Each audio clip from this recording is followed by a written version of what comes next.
Hello my dear friends, welcome back to our channel. మీకోసం మరొక story. ఒక పర్వత ప్రాంతంలోని దట్టమైన అడవి ఉండేది. ఆ అడవి ఎన్నో పచ్చటి పొడవైన పేన్ చెట్లతో నిండి ఉండేది.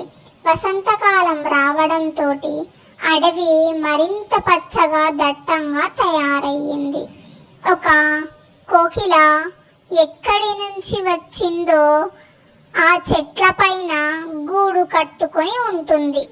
అది ఉల్లాసంగా ఉన్నప్పుడల్లా తన అద్భుతమైన స్వరంగంతో అడవినంతా హాయిగా ఉంచేది.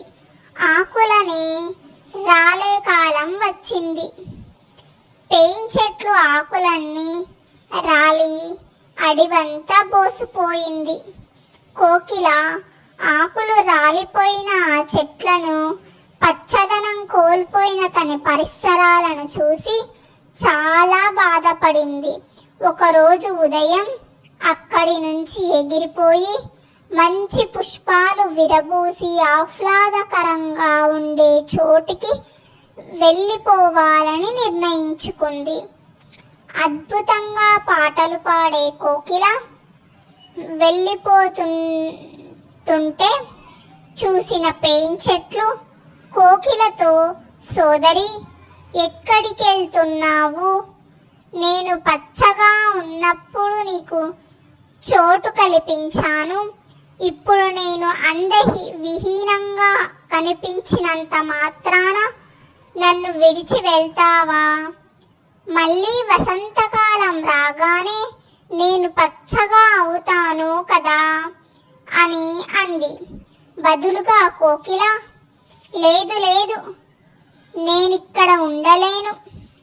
ఆకులు రాలని చెట్లు, ప్రశాంతవంతమైన పరిసరాలు ఉండే చోటికి వెళ్ళాలనుకుంటున్నాను. నేను నీతో ఇక్కడ ఉండలేను అంది.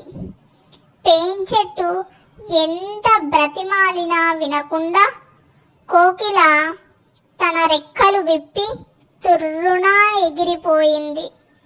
తాను అందహీనంగా తయారయ్యాను అన్న బాధ కంటే కోకిల వెళ్ళిపోయిందన్న బాధతోనే పేన్ చెట్లు మరింత కుంగిపోయింది.